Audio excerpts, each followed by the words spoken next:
Bonjour à toutes, bonjour à tous. Nous sommes le 24 février 2021. Aujourd'hui, je serai seul pour vous présenter cette capsule sur YouTube. Ensuite, je vous encourage à me rejoindre sur kojito.com où vous aurez tout ce que nous ne pouvons pas dire et pas vous révéler sur la chaîne YouTube, et vous saurez cela pourquoi une fois que nous aurons lu notre conférence actuelle, et si la liberté avait encore un sens. Alors, si la liberté avait encore un sens, jetons-nous directement dans le vif du sujet. Nos vies ne seraient pas si chamboulées par des événements actuels. En effet, le mensonge est aujourd'hui une vérité, et la vérité devient un mensonge complotiste. Tout doit être fait pour taire cette vérité dérangeante entre toutes, et pourquoi à ce point? Je vous le demande. Mais d'abord, posons-nous la question de savoir si en fait ceux qui nous gouvernent ne nous auraient pas menti tout au long du développement de l'humanité pour ne jamais permettre à l'être humain de prendre conscience de qui il est vraiment. C'est pourquoi, à force de traverser le monde visible vers les mondes invisibles, Rudolf Steiner développa l'idée d'une perception spirituelle indépendante des sens communs, et il définit sa recherche par l'anthroposophie. L'anthroposophie qui est la sagesse de l'homme. Pour Steiner, il existe un monde spirituel que la pensée pure, dégagée des dogmes et des idées matérialistes, peut comprendre, mais qui n'est accessible qu'aux facultés supérieures de la connaissance mentale. Le grand Rudolf Steiner a cette conscience que l'homme participait jadis au processus spirituel du monde par cette forme de conscience particulière et qui mêle l'imaginaire au réel ou à une autre réalité qui a depuis disparu des sociétés humaines en raison de leur attachement aux choses matérielles. Ainsi, pour percevoir à nouveau les choses spirituelles, il faut s'habituer à élever son niveau de conscience, son champ vibratoire intérieur, et pour se détacher de la matière et rejoindre le principe initial de l'origine de l'homme, soit un être fait d'énergie cosmique volatile ou éthérique, vivant ici et ailleurs sans contrainte d'espace ni de temps.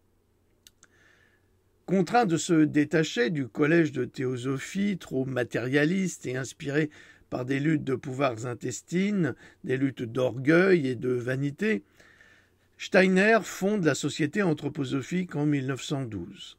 Un an plus tard, il dresse les plans et construit à Dornach, en Suisse, son premier Goetheanum, qui deviendra une école de sciences spirituelles, afin de permettre à l'humanité de progresser sur le chemin de la spiritualité et de s'élever comme elle le fut jadis, et permettre à l'homme de s'élever comme il le fut jadis également, un être de bonne volonté, bienveillant et respectueux de la vie sous toutes ses formes. Et cela, c'est un être qui provient de cette longue lignée des fils d'Adam. On comprend pourquoi celui-ci a été empoisonné, car faire prendre conscience au genre humain de quoi il est capable, sans le contrôle d'une entité maléfique prétendument supérieure, est un frein au développement de tous les dogmes et de toutes les croyances. L'humanité a perdu Rudolf Steiner pour son malheur. Il est décrié par les âmes perdues et les satanistes qui cherchent à ridiculiser la conscience de l'homme le plus extraordinaire du XXe siècle.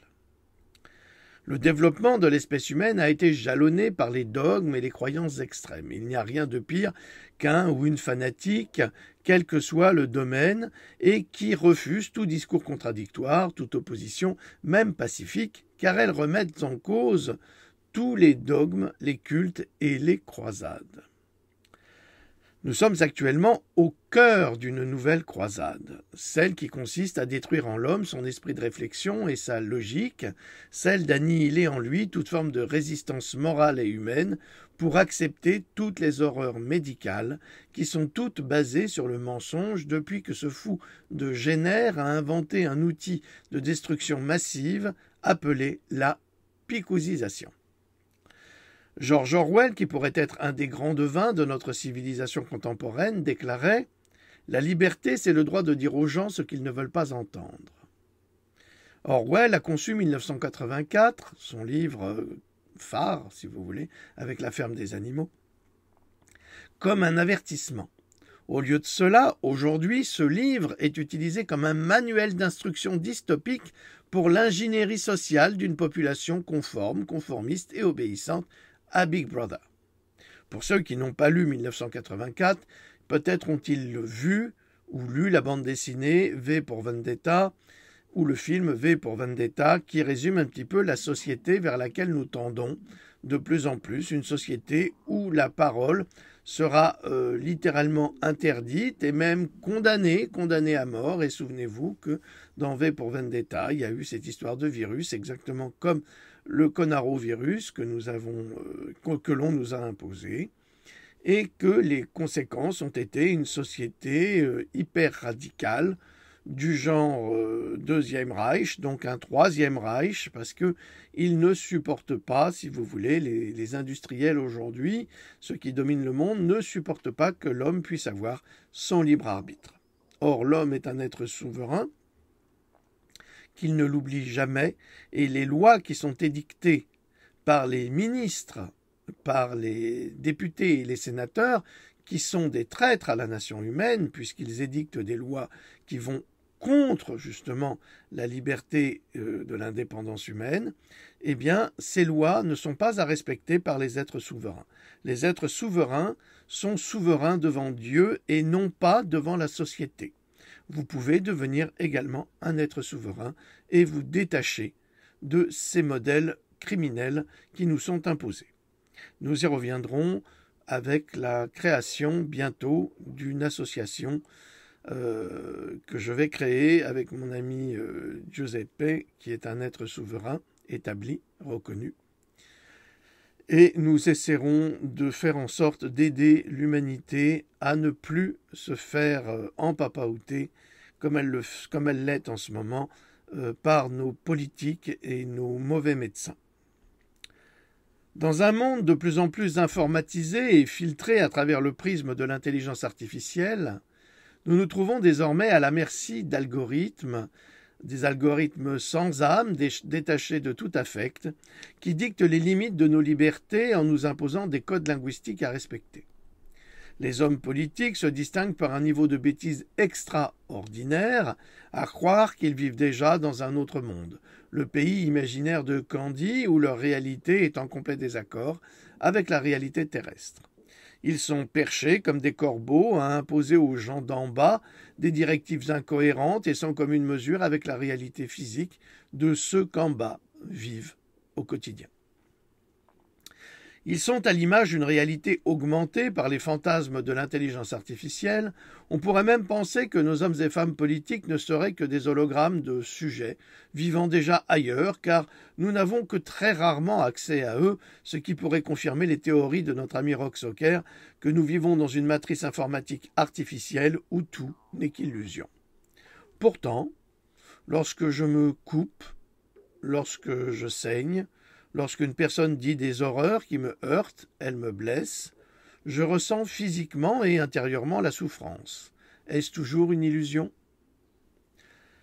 Nous sommes aujourd'hui à la limite de deux mondes, le monde d'hier celui de demain, et si nous continuons à nous laisser séduire par l'illusion d'une intelligence artificielle, elle deviendra bientôt une partie pleinement intégrée de la bureaucratie gouvernementale. Et nous serons à sa merci totale. Donc vous comprenez bien que si nous continuons à nous laisser séduire par cette illusion d'une intelligence artificielle, avec les Alexa qui fonctionnent une fois sur 2 ou une fois sur 4, avec l'intelligence artificielle d'Apple ou de Google, eh bien, bientôt cette intelligence prendra le pas et elle sera entièrement dédiée à la bureaucratie gouvernementale qui décidera d'appliquer les lois sans discernement. C'est-à-dire que vous enfreignez une loi parce qu'il y a une nécessité, parce que votre enfant est en danger de mort, eh bien non, vous serez puni malgré tout. Et donc nous deviendrons à la merci de ces donneurs de leçons qui se font diriger par l'idée que l'intelligence artificielle vaut mieux que l'humanité. Vous le voyez, il n'y a plus personne dans les banques, il n'y a plus personne dans les supermarchés, c'est vous qui payez vous-même vos achats, ce qui est incroyable. Donc nous provoquons nous-mêmes, si nous faisons nos courses dans un supermarché, le chômage des caissières, qui, contrairement à ce qu'on peut imaginer, sont parfois diplômés. Donc c'est pas aussi facile que cela, et cette intelligence artificielle ne nous rend pas service comme elle le devrait. Nous constatons depuis la pandémie la perte de notre identité citoyenne et bientôt humaine.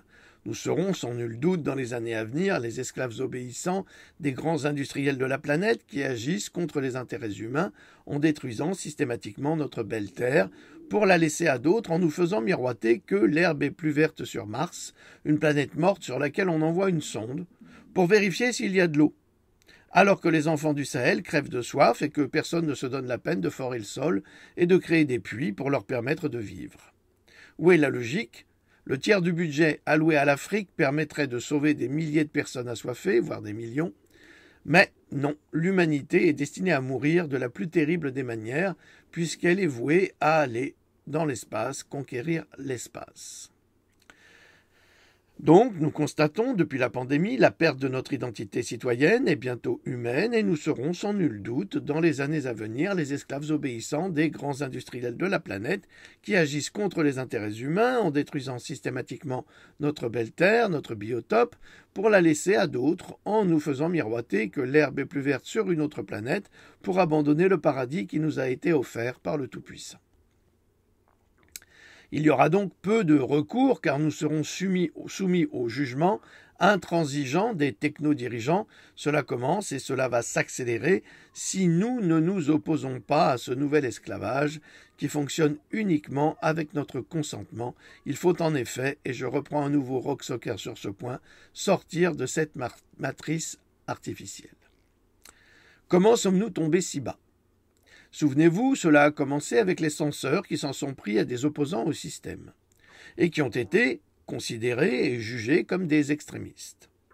Il y a environ 2 ans, le philosophe qui se prend pour un ministre et qui se promène de plateau de TV en plateau de TV, vêtu d'une éternelle chemise blanche, vous voyez de qui je veux dire, ah oui, c'est cela, oui, le même, là, celui-là qui nous casse les pieds avec ses discours abracadabrantesques, et qui est un bon écrivain, quand il ne prend pas ailleurs ce que des fans lui envoient, a déclaré que ceux qui osaient critiquer le sionisme étaient antisémites.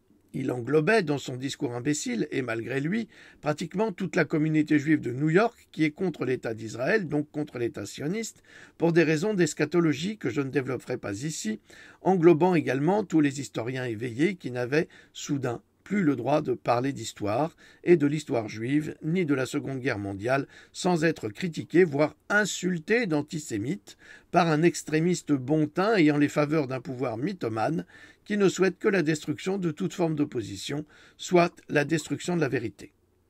Le philosophe se prend d'ailleurs pour un grand démocrate, c'est dire le niveau de manipulation d'un tel personnage et de la société qui le protège et qui l'encourage. Vous pourrez trouver toutes les définitions du sionisme et la justification ainsi que l'explication de la création de l'État d'Israël dans mon livre « La vérité vous affranchira ». Tout est exact, tout est vérifié et ça vous explique ce que c'est que le sionisme, quand il est né, pourquoi, donc pour quelles raisons surtout et qu'est-ce qu'il en est devenu parce que ça a été pris en main par des gens très malveillants. Qu'ils soient juifs dans le cas présent, mais ils auraient pu être repris en main par d'autres personnes très malveillantes s'ils avaient été chrétiens, ou même les frères musulmans, par exemple, qui ont été fabriqués, créés de toutes pièces par le MI3 à l'époque, aujourd'hui le MI5 ou le MI6, donc les services secrets britanniques. Ensuite, les opposants aux mensonges chroniques, soit les sonneurs d'alerte et autres chercheurs de vérité, ont été qualifiés d'extrémistes qui lançaient et qui continuent à lancer des discours de haine, entre guillemets. Le monde a écouté et peu se sont prononcés. Le monde, c'est-à-dire les gens, savaient bien qu'ils n'étaient pas des extrémistes, mais ces gens étaient gênés et ne voulaient pas avoir honte d'être perçus comme politiquement incorrects. Il est toujours très désagréable de passer pour quelqu'un qui pourrait être jugé comme complice d'une idéologie complotiste, n'est-ce pas ? Actuellement, les gens tremblent d'être assimilés à ce groupe, le groupe des complotistes. Comme en 39-45, ils craignaient d'être assimilés à des juifs.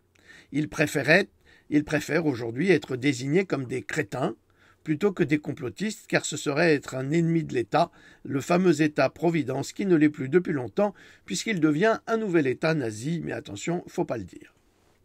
Puis des sociétés d'information financées par les mêmes qui nous rendent la vie impossible, les censeurs d'Internet, se sont impliqués et ont attaqué des diseurs de vérité ou des extrémistes, entre guillemets, qui ont lancé de la désinformation, toujours entre guillemets, sur les élections volées, par exemple, sur l'Holocauste ou sur Hunter Biden, qui nous avons vu des vidéos circuler avec des photos sur ses actions perverses, sexuelles, pédophiles, mais c'est pas grave. C'est des mensonges, c'est nous les extrémistes. Ce sont eux qui violent les enfants, mais c'est nous les extrémistes. Et peu se sont prononcés, comme d'habitude, les gens ne se prononcent pas. Parce qu'ils n'étaient pas des extrémistes et ne voulaient pas être en désaccord avec la majorité dominante. C'est pourquoi les diseurs de vérité ou les sonneurs d'alerte sont toujours seuls. Mieux vaut être lâche que d'ouvrir les yeux. Au moment où les technocenseurs se sont attaqués aux diseurs de vérité ou aux extrémistes qui contrecarraient la désinformation officielle sur la pandémie gros vide, vous savez, et les picouses, les censeurs avaient développé un système et une stratégie pour faire taire les non-conformistes, avec des algorithmes et des sociétés de contrôle. Pourtant, très peu de personnes se sont prononcées ou ont signifié leur désaccord par rapport à ces méthodes de contrôle. C'est-à-dire que quand on n'arrête pas de dire que Facebook fait de la censure, que Google fait de la censure, que YouTube aussi fait de la censure, que tous les médias sociaux font de la censure, eh bien, les gens disent « Ah oui, oui, oui, ils font de la censure ». Mais personne ne se lève en disant « Mais moi, je vais quitter cette merde. Je vais quitter ces salopards, ils me font trop penser à Hitler, aux nazis, à cette période sombre de notre histoire dont nous avons toujours honte. » Eh bien, visiblement pas. Visiblement, on n'a pas toujours honte de cela, puisque la majorité se tait. Alors, vous allez me dire, mais qu'est-ce qu'il faut faire? Je crois sincèrement qu'il faut quitter Facebook. Et vous allez comprendre pourquoi, parce que si vous quittez Facebook, Facebook perd en bourse. Si Facebook perd en bourse, ses actionnaires sont mécontents puisqu'ils ont investi, ils veulent un rapport financier. Donc, si Facebook, à force de censurer, perd ses utilisateurs, eh bien Facebook va s'écrouler et notre pouvoir à nous, je dis bien notre pouvoir à nous, c'est de quitter ces plateformes qui sont bourrées de trolls, bourrées de faux vérificateurs de faits, bourrées de censeurs néo-nazis, et qui nous empêche de communiquer la vérité. Moralité, venez nous rejoindre sur cogito.com ou sur d'autres plateformes qui essayent de se battre pour vous informer véritablement. Et vous le savez. Finalement, le peuple tout entier, malgré les avertissements, se trouve juste dans la ligne de mire pour être considéré comme le coupable d'un crime de pensée ou de doute. C'est-à-dire qu'à force de tolérer tous ces médias sociaux, de tolérer leurs mauvaises actions, leurs actions criminelles de censeurs, eh bien, vous consentez à ce que ces voyous qui nous gouvernent vous considèrent finalement comme des ennemis, parce que même si vous êtes conscient que Facebook, Google, YouTube, Vimeo censurent la vérité, vous continuez à les regarder. Donc, cessons de les regarder. Regardez mon exemple personnel. J'essaye de quitter YouTube, mais les lecteurs ne suivent pas. Les vidéos qui faisaient jusqu'à 15 000, 20 000 vues, aujourd'hui n'en font que 5 000. Pourquoi? Parce que les gens sont habitués à leur confort. Et peu importe, dans le fond, que ces censeurs existent et pratiquent cette censure, peu importe, tant qu'on est amusé par le grand spectacle de l'Internet. Mais en agissant comme cela, en détournant le regard, vous préparez vous-même votre prison d'avenir. Et demain, vous n'en aurez plus. et demain vos enfants n'en auront plus d'avenir non plus. Donc, on peut légitimement penser qu'un jour il ne restera peut-être plus personne pour prendre la parole, ou prendre la parole pour la défense de l'humanité, car pour nos bourreaux, ce n'est plus qu'une question de temps. Et oui, ils gagnent du terrain parce que vous les laissez faire à cause de votre passivité. Tout ce que nous tolérons aujourd'hui, tout ce à quoi nous fermons les yeux et tout ce que nous acceptons pour les autres, que ce soit au nom de la justice raciale ou de la défense de la démocratie ou de la lutte contre le fascisme, finira par nous confronter à la réalité que nous sommes tous des extrémistes pour ceux qui nous contrôlent parce que nous avons un jugement et que ce jugement n'est pas identique à celui de nos censeurs. Le fait de penser autrement, le fait de parler autrement que la doxa imposée, fait immédiatement de nous des extrémistes, même si nous sommes les plus républicains possibles, les plus ouverts d'esprit possibles. Non, nous sommes des extrémistes pour ces extrémistes qui nous contrôlent et qui nous gouvernent. Regarder et apprendre est la base de tout. Pourquoi ne sommes-nous pas alarmés lorsque d'éminentes voix des médias sociaux américains, tels que le président Donald Trump, Alex Jones, David Icke et Robert F. Kennedy Jr., Cogito.com en France ou Philippe-Alexandre Gendroc, sont censurés systématiquement lorsque nos voix sont réduites au silence et forcées de disparaître de Facebook, Twitter, YouTube, Vimeo et Instagram pour avoir osé exprimer des idées jugées politiquement incorrectes, haineuses, dangereuses ou conspirationnistes. Dans la Déclaration des droits de l'homme et du citoyen, dans l'article 19, il est interdit de nous punir d'aucune façon pour des opinions développées.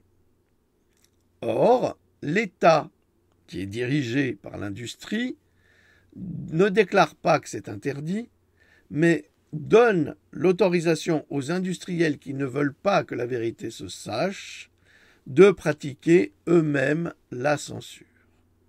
S'il y a bien un chien qui lèche le pied de son maître, c'est Mark Zuckerberg. Parce que son maître, c'est l'argent.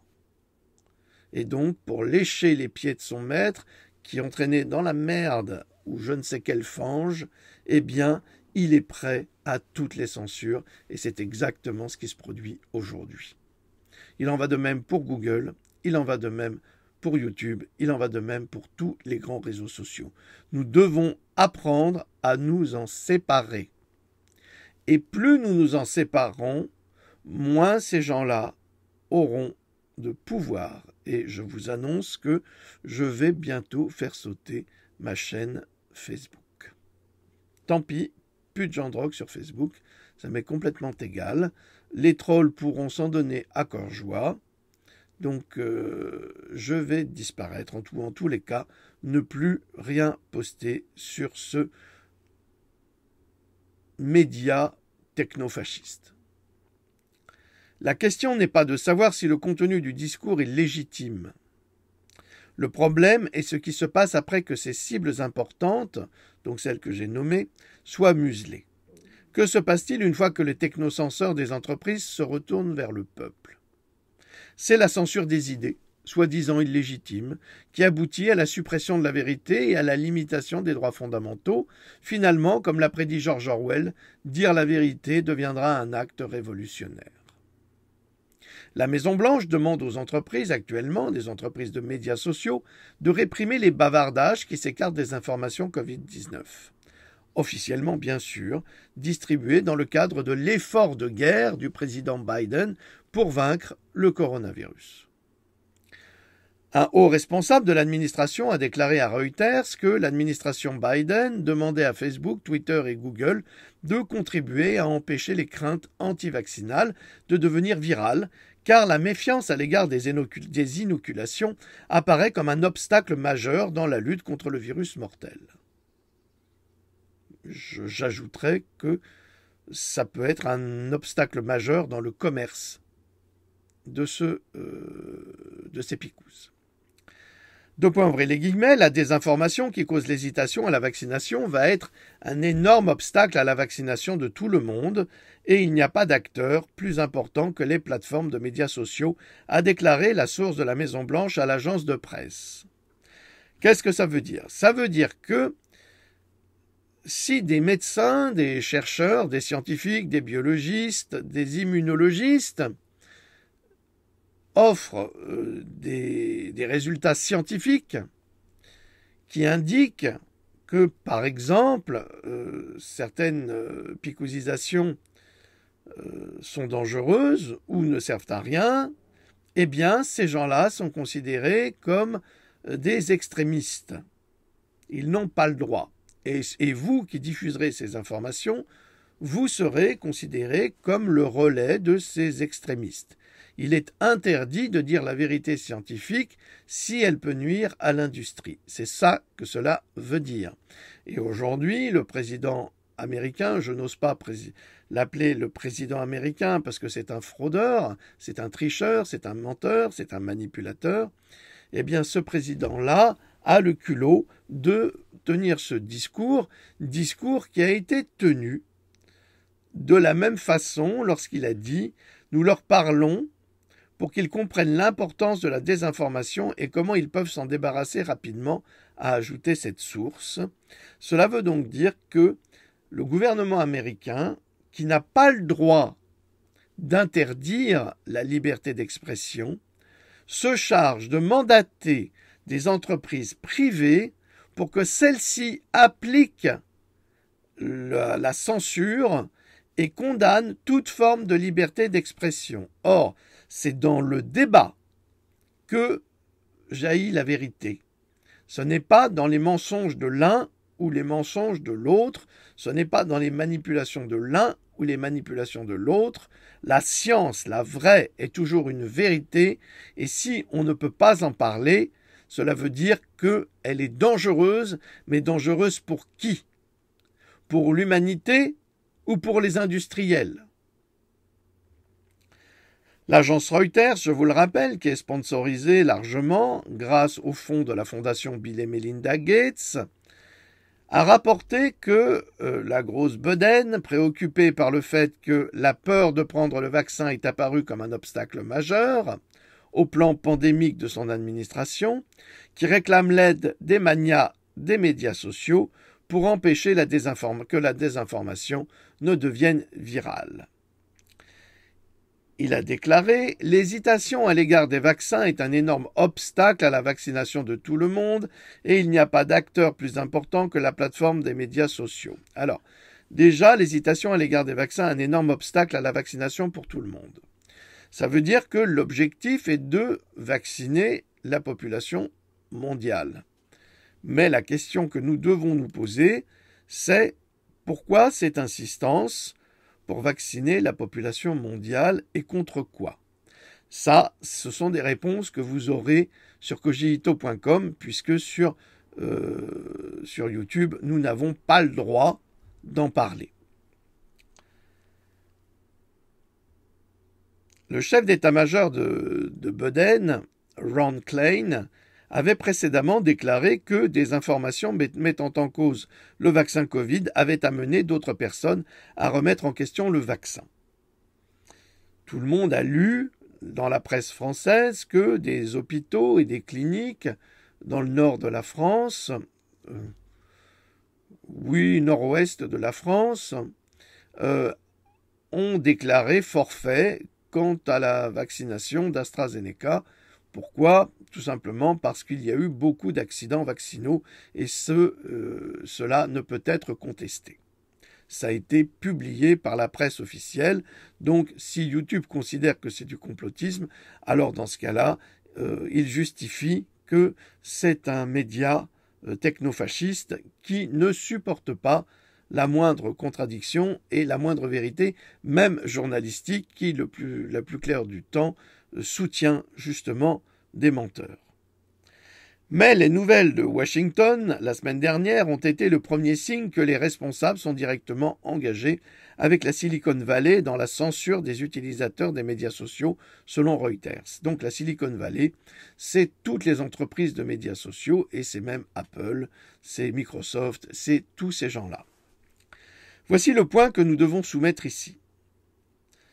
Vous n'avez pas apprécié Donald Trump ou l'une des personnes qui sont muselées dont nous avons cité les noms plus haut, ni à accepter, ni même à sympathiser avec leur point de vue. Donc vous n'avez pas à apprécier Trump et vous n'avez pas à apprécier toutes les personnes que j'ai nommées plus haut, ni à accepter ou même à sympathiser avec leur point de vue et leur développement intellectuel. Mais ignorer les ramifications à long terme d'une telle censure serait dangereusement naïf. Dès que l'on évoque le nom de Trump, des réactions infantiles surgissent. C'est un idiot, il ne comprend rien, il est aigri parce qu'il a perdu. C'est une grave erreur que vous commettez. Donald Trump est certainement l'un des plus grands stratèges des présidents des États-Unis que nous avons eus jusqu'à présent. Tous ces discours imbéciles face au seul président du monde qui s'est ouvertement battu contre la pédophilie sont absolument effarants. Et nous pouvons tirer la conclusion suivante.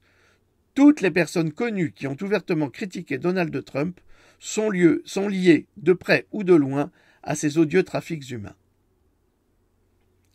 Comme Matt Welch, écrivant pour Reason, le souligne à juste titre, les changements proposés à la politique gouvernementale doivent toujours être visualisés avec l'équipe adverse en charge de la mise en œuvre. Or, ce n'est plus le cas. En d'autres termes, quels que soient les pouvoirs que vous permettez au gouvernement et à ses dirigeants de revendiquer maintenant dans l'intérêt du plus grand bien ou parce que vous aimez ou faites confiance aux responsables, seront éventuellement abusés et utilisés contre vous par des tyrans que vous avez choisis et reconnus.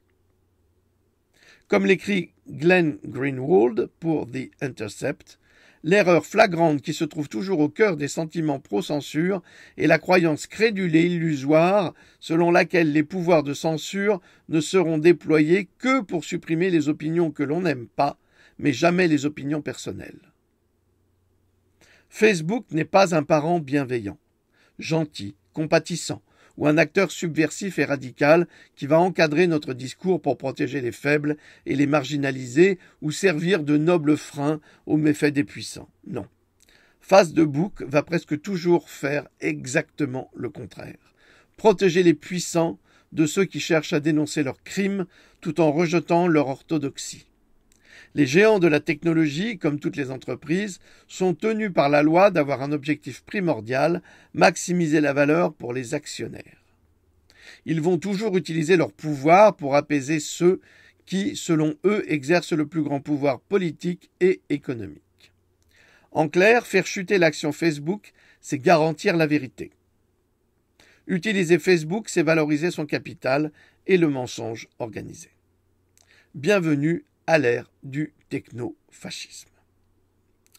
Alors aujourd'hui, je vais également vous parler d'un sujet qui est très important et qui n'est pas traité de la façon dont il le faudrait.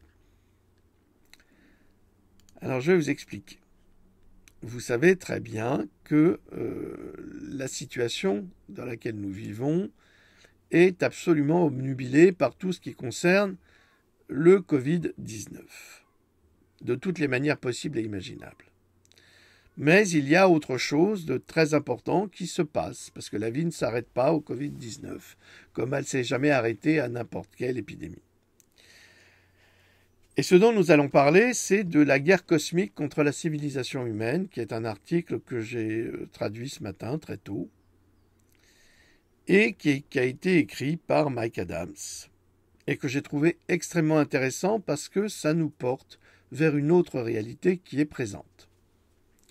La guerre contre l'humanité n'est pas simplement un programme d'extermination mondialiste dirigé par des humains fous de pouvoir. Bien au-delà de cela, il y a une guerre cosmique pour commettre un génocide à l'échelle de la planète contre la race humaine, afin de préparer la Terre à une existence post-humaine. Nous commençons par découvrir la confirmation du Pentagone que l'épave des ovnis écrasés les épaves des ovnis écrasés ont longtemps été testées pour leurs propriétés particulières. Là, on parle de Roswell, les résultats étant sans aucun doute utilisés pour accélérer le développement humain de la technologie E.T., grâce à la technologie E.T. Le Pentagone, selon des informations glanées à travers des matériaux sécurisés, à travers une demande du Freedom of Information Act à la US Defense Intelligence Agency, a admis avoir testé des épaves de crash d'OVNI, et un chercheur qui a obtenu les matériaux développe que les débris peuvent provenir du crash de Roswell au Nouveau-Mexique en 1947. Bien que la plupart des détails des rapports soient rédigés, ce qui peut être glané, c'est que cette technologie représente un saut quantique littéral au-delà des propriétés de tous les matériaux existants connus de l'homme, a écrit le chercheur Anthony Bragalia dans son blog UFO Explorations, rapporte le Daily Mail. Vous avez les liens sur l'article. Mis à part les matériaux qui changent de forme, d'autres composants ont-ils également été acquis sur les sites d'accidents, et ça, nous n'en savons rien. Bon nombre de technologies les plus puissantes d'aujourd'hui, l'informatique quantique, l'intelligence artificielle et les communications plus rapides que la lumière, peuvent être des dérivés de technologies découvertes à l'origine sur les sites d'accidents, c'est-à-dire sur ces ovnis. Pour ajouter au mystère, la NASA vient d'annoncer qu'elle a fait atterrir un hélicoptère. Je ne peux pas le dire, je ne suis pas portugais, là j'ai du mal avec cet accent. Un hélicoptère sur Mars, connu sous le nom d'Ingenuity. L'hélicoptère rapporte maintenant de la planète rouge et, nous dit-on, vole là-bas. Alors, il nous rapporte des informations. Vous pouvez y croire ou pas. En tous les cas, il y a quand même quelque chose d'illogique et nous allons y venir. L'hélicoptère Ingenuity, qui a atterri sur Mars avec persévérance jeudi 18 février 2021, est actif et communique avec les contrôleurs sur Terre. Les contrôleurs du Jet Propulsion Laboratory de la NASA ont reçu une liaison descendante vendredi à 18h30 via le Mars Reconnaissance Orbiter indiquant un poids de 4 livres, 2 kg. L'hélicoptère et sa station de base fonctionnent tous les deux normalement. Le problème évident avec cette nouvelle, bien sûr, est que Mars n'a pratiquement pas d'atmosphère, et ça les astronomes le savent, selon les chiffres officiels de la NASA, qui indiquent que l'atmosphère de Mars représente 0,6% de la pression de l'atmosphère terrestre. Donc, en toute logique, un hélicoptère ne peut pas fonctionner avec l'atmosphère martienne. Scientifiquement, c'est impossible. Notamment, les hélicoptères ne peuvent pas voler dans un quasi-vide, même dans la gravité inférieure de Mars, qui représente environ 38% de la gravité terrestre, ce qui est nettement insuffisant. Donc soit la NASA nous ment complètement à propos d'un hélicoptère sur Mars, soit Mars a en fait une atmosphère beaucoup plus épaisse que les 6% déclarés. Pour qu'un hélicoptère puisse voler sur cette planète, l'atmosphère devrait être suffisamment épaisse pour respirer, en supposant que la chimie atmosphérique soit compatible avec tout être engagé dans la respiration de l'atmosphère martienne. Quand Elon Musk parle de colonies sur Mars, parle-t-il de futures colonies ou de colonies existantes? À partir de là, le podcast d'aujourd'hui, dont vous aurez le lien, mais c'est en anglais, s'aventure dans l'informatique quantique et la possibilité que de tels systèmes puissent être des technologies extraterrestres, maintenant utilisées pour aider à prédire les événements futurs qui peuvent être bien définis numériquement à travers des projections. Nous couvrons également l'intelligence artificielle et les raisons pour lesquelles les civilisations non terrestres utiliseraient naturellement des sondes d'intelligence artificielle pour s'aventurer à travers la Voie lactée à la recherche de planètes habitables, la Terre étant l'une d'entre elles, et ce serait pour cette raison que de gros efforts sont faits pour détruire non seulement notre planète, mais également l'espèce humaine, qui semble être de trop pour ces nouveaux conquistadors spatiaux. La technologie entraînant des distorsions faster than light, plus rapide que la lumière, est également couverte, permettant aux occupants de voyager à de multiples vitesses de la lumière sans violer les lois de la physique, le tout en pliant l'espace-temps avec une puissance technologique de projection par gravité qui existait sans aucun doute sur certaines épaves écrasées sur Terre, jadis. Enfin, nous discutons des raisons pour lesquelles la technologie et les connaissances IT sont délibérément cachées à l'humanité afin que les habitants ordinaires de la Terre n'obtiennent jamais assez de technologie ou d'informations pour contester la structure du pouvoir et de l'élite qui contrôle. D'ailleurs, je me suis toujours posé des questions sur où va l'argent de tous nos impôts et de toutes les taxes. C'est impossible. Cet argent ne revient jamais dans l'escarcelle d'un pays ou d'une nation. Cet argent va sans doute ailleurs. Et je pense que cet ailleurs est lié à cette technologie et à ses objectifs de conquête spatiale. Nous savons désormais, bon ça vous l'avez lu dans La vérité vous affranchira, mais également dans Archéologie et spiritualité, les nazis avaient des technologies extrêmement en avance sur leur temps. Ils avaient les premières soucoupes volantes, des technologies qui leur sont venues d'ailleurs. Donc ces mêmes élites s'efforcent d'exterminer la majeure partie de la race humaine, alors même qu'ils tentent de coloniser Mars, ainsi que la colonisation de planètes habitables dans d'autres systèmes stellaires. Pour y parvenir cependant, il faut des systèmes d'entraînement FTL et la capacité de récolter et de déployer d'énormes quantités d'énergie qui ne peuvent être acquises qu'à partir d'étoiles ou de magnestars. Donc ça, c'est les physiciens peuvent très bien comprendre d'où vient l'énergie et l'énergie de propulsion pour ce type de matériaux. Si vous vous demandez pourquoi tant de personnes puissantes et connectées semblent déterminées à exterminer la race humaine, le podcast d'aujourd'hui, donc vous avez le lien, pourra vous expliquer et vous donner les réponses adéquates à vos questions. Voilà, nous devons savoir penser en grand, et si nous nous en rendons incapables, eh bien nous ne comprendrons strictement jamais rien à la réalité qui nous entoure. Voilà, je vous donne rendez-vous sur cogito.com pour la conférence 15 qui sera, elle, pleine de vérité sur ce qui nous est interdit de dire, car sur cogito.com, nous ne sommes pas censurés et nous ne sommes pas redevables à ces voyous qui nous volent nos identités pour en faire de l'argent. Donc vous serez très informés sur la réalité actuelle. Je vous remercie de m'avoir suivi. Je vous souhaite de passer une excellente journée et je vous dis à bientôt. Salut!